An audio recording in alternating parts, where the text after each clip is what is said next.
دیکھیے یوٹیوب کی کمائی نہیں ہوتی، اصل میں آپ بھی مولویوں کو کنفیوز کرتے ہیں، یوٹیوب کو میں بھی جانتا ہوں، وہ ایسے پیسے نہیں دیتا، یوٹیوب پیسے دیتا ہے جو اس آپ کے پروگرام کے اندر اشتہار آتے ہیں، جو کمرشل آتے ہیں، ان کمرشل کے کچھ پیسے یوٹیوب خود رکھتا ہے، 4 آنے آپ کو بھی دیتا ہے، 2 آنے آپ کو بھی دیتا ہے۔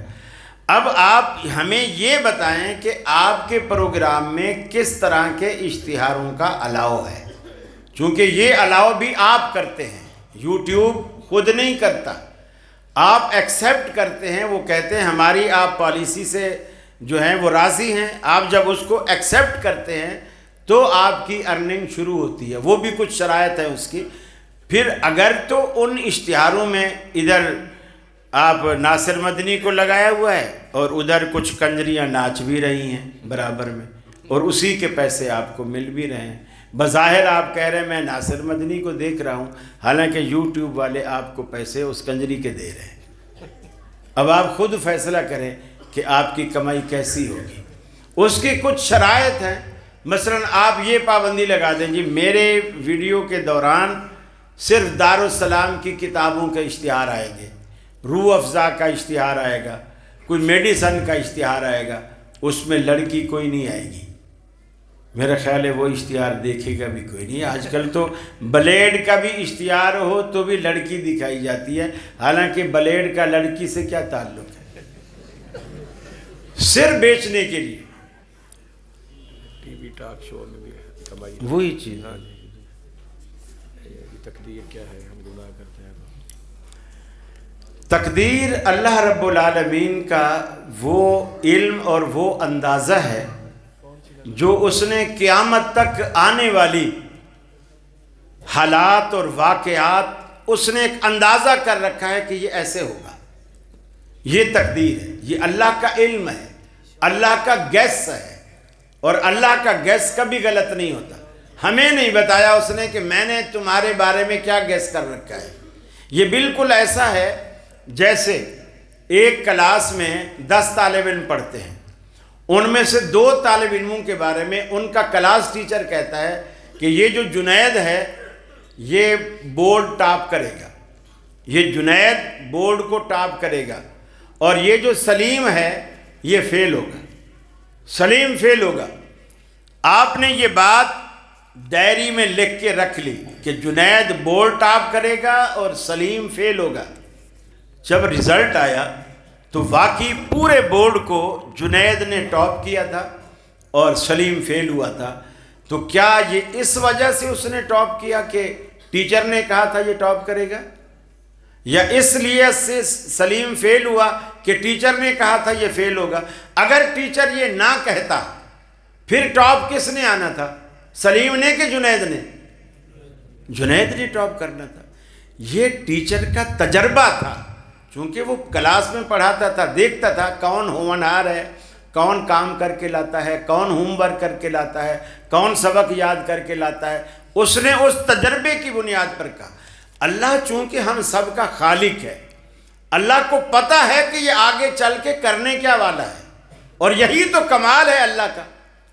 فلم دیکھنے کے بعد تو سٹوری ہر کوئی سنا سکتا ہے، کمال تو یہ ہے فلم لکھی بھی نہ گئی ہو اور پھر کوئی سٹوری سنائے کہ اس کی یہ فلم ہے، پھر ہے کمال۔ تو دنیا کی جتنی فلم ہے اللہ نے اس کو، یعنی دنیا میں یہ فلمانے سے پہلے اللہ نے بتا دیا اس کی سٹوری کیا ہے، یہ اس کا علم ہے، اسی کو تقدیر کہتے ہیں، اور وہ تقدیر ہمیں مجبور نہیں کرتی۔ اللہ تعالیٰ ہر جگہ پر ہے، اللہ تعالیٰ ہر جگہ نہیں ہے، اپنی ذات کے اعتبار سے اللہ رب اس پہ تو ٹی وی پہ بڑی ڈیبیٹ ہو چکی ہے، اور اس پہ جس نے حنیف قریشی نے ایسے ٹیشو کا ڈبہ پکڑا اور اپنا موبائل جیب سے نکالا اور اوپر رکھا، کہا قاری صاحب بتاؤ اللہ بڑا ہے کہ عرش بڑا ہے؟ آپ کہتے ہو کہ اللہ عرش پر ہے، اللہ بڑا ہے کہ عرش بڑا ہے؟ اگر اللہ بڑا ہے تو عرش چھوٹا ہے، تو پھر بڑی چیز چھوٹی پر آ نہیں سکتی، اور اگر عرش بڑا ہے اور نعوذ باللہ اللہ چھوٹا ہے تو پھر وہ اکبر نہ ہوا جو آپ کہتے ہو اللہ اکبر، اللہ سب سے بڑا ہے، وہ پھر اکبر نہ ہوا۔ میں نے امام مالک رحمۃ اللہ علیہ کا ان کو ایک ہی کوئی چیز نہیں ہے، بس یہ عقیدہ رکھو اللہ رب العالمین عرش پر ہے ذات کے لحاظ سے، ذات کے لیے، البتہ اس کا علم، اس کی سمع، اس کی بصارت یعنی اس کا دیکھنا، اس کا سننا، وہ کائنات کے ذرے ذرے پر محیط ہے، وہ وہیں سے دیکھ بھی رہا ہے، وہیں سے سن بھی رہا ہے، وہیں سے اس کو سب کا پتہ ہے، لیکن اللہ کی ذات عرش معلق ہے۔ آپ ان سے پوچھئے جو یہ جو کہتے ہیں نا کہ معراج والی رات 7 آسمانوں کے بعد جبریل نے کہا میرے تو اب پر جلتے ہیں، یہ جملہ سنا ہے کبھی؟ میرے پر جلتے ہیں۔ پھر اللہ کے رسول اکیلے گئے جوتے سمیت، موسیٰ کو تو اللہ نے کہا تھا فخلا نعلیک، اپنے جوتے اتار دے تو مقدس وادی میں ہے، لیکن ہمارا حبیب اللہ کا رسول جب معراج پہ گیا تو اپنے جوتے سمیت گیا۔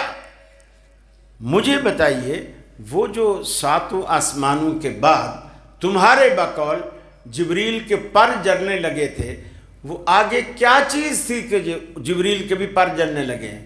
کیا تھا آگے؟ اللہ کے رسول جو آگے گئے ہیں کس کے پاس گئے ہیں؟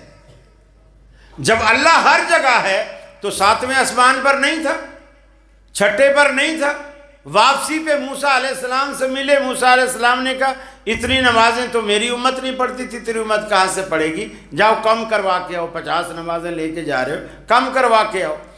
اللہ کے رسول فرماتے ہیں میں پھر اوپر گیا، اوپر جانے کی کیا ضرورت تھی؟ اللہ تو جب ہر جگہ ہے تو 6 آسمان پہ بھی تھا نا، اوپر جانے کی کیا ضرورت تھی؟ آپ جب اللہ سے دعا مانگتے ہو، بریلوی مانگے، دیوبندی مانگے، اہل حدیث مانگے، شیعہ مانگے، ایمانداری سے بتاؤ آپ دعا کے لیے ہاتھ کدھر اٹھاتے ہیں؟ اور ہمیشہ مانگنے والا اپنے ہاتھوں کا رخ اسی طرف کرتا ہے جس طرف اس کا سیٹھ دینے والا ہوتا ہے۔ ہمارا رب دینے والا اوپر ہے، فرشتے اوپر سے آتے ہیں، سارا نظام اوپر سے چلایا جاتا ہے۔ پھر معراج بھی اوپر ہوئی، جب اللہ نے اپنے حبیب کو بلایا تو ظاہر بات ہے اللہ رب العالمین نے اوپر بلایا تو نیچے بھی کہیں بلایا جا سکتا تھا، اللہ نے اوپر کیوں بلایا؟ فرشتے اوپر سے آتے ہیں، اوپر چلے جاتے ہیں، روح نکالتے ہیں، پھر اوپر چلے جاتے ہیں، یہ سارا نظام اوپر سے کنٹرول ہو رہا ہے۔ جبریل اترتا ہے اوپر سے آتا ہے، وحی لے کر آتا ہے اوپر سے آتا ہے، تو اوپر کون ہے جب اللہ ہر جگہ ہے؟ یہ صوفیوں کا عقیدہ ہے اور بڑا ہی گندہ بھیانک کفریہ اور شرکی عقیدہ ہے کہ اللہ ہر چیز کے اندر ہے، پھولوں میں ہے تو خوشبو بن کر، عورت میں ہے تو حسن بن کر، تھانے دار میں ہے تو طاقت بن کر، یہ ہر چیز کے اندر وہی ہے۔ پھر وہ کوئی اتنا عبادت کرتا ہے، عبادت کرتے کرتے کرتے اللہ تعالیٰ کے اندر وہ گم ہو جاتا ہے، اور پھر وہ منصور کی طرح کہہ دیتا ہے انا الحق، اس کو چاروں طرف دیکھتا ہے کہ ادھر بھی خدا ادھر بھی خدا، وہ خود کو دیکھتا ہے خود بھی خدا نظر آتا ہے، وہ دعویٰ کر دیتا ہے میں ہی خدا ہوں۔ یہ تو صوفیوں کا عقیدہ ہے۔ کوئی پیغمبر آج تک اللہ نے صوفی نہیں بھیجا، کوئی صحابی اللہ نے صوفی نہیں بنایا۔ کبھی آپ نے سنا ہے صوفی رسول اللہ؟ کبھی آپ نے سنا ہے صوفی ابو بکر، صوفی عمر؟ کبھی سنا ہے آپ نے؟ ان کے پاس بڑا تصوف آ گیا ہے۔ اگر یہ کوئی چیز اسلام ہوتی یا اسلام کا کوئی حصہ ہوتا تو اللہ تعالیٰ اس کی ابتدا وہیں سے کرتا، خیر القرون سے جو اچھے لوگ تھے۔ کیا بدعتی کے پیچھے نماز پڑھ سکتے ہیں؟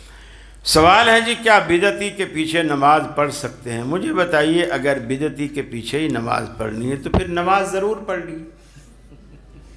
اللہ کے بندے، یعنی آپ خرچہ بھی کر رہے ہیں، وقت بھی لگا رہے ہیں، ٹھنڈے پانی سے وضو بھی کر رہے ہیں اور پڑھ بدعتی کے پیچھے رہے ہیں۔ مجھے بتائیے اگر ڈیرہ غازی خان سے ملتان کی طرف کوئی بس جا رہی ہو، یہیں مسجد کے باہر ہی بس کھڑی ہو جائے اور وہ اعلان کریں کہ جی بس جا رہی ہے، کوئی کرایہ نہیں، مفت، صرف ڈرائیور اندھا ہے،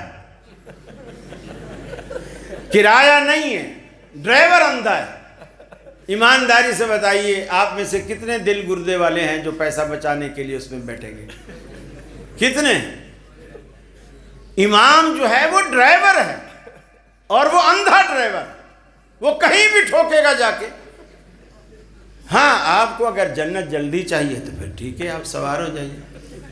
میرے بھائی، امام کے لیے ضروری ہے، امام جو ڈرائیور ہے وہ آنکھوں والا ہو، اس کا عقیدہ توحید والا ہو، اور پھر وہ نماز سنت کے مطابق پڑھاتا ہے۔ جب تک نماز سنت کے مطابق نہیں ہے اللہ رب العالمین اسے قبول نہیں کرتا ہے۔ مرزا انجینئر کے بارے میں کیا خیال ہے؟ نیک خیال ہے، اللہ اسے ہدایت ہے۔ ڈاکٹر عافیہ صدیقی کے لیے رہائی کی دعا کر دیں گے؟ انشاءاللہ ضرور کریں گے جی۔ یہ کہہ رہے ہیں جی اے پروردگار عالم، یہ 2-3 فقرے آپ اپنی زبان مبارک سے سنا دیں۔ حمد کیا بات ہے۔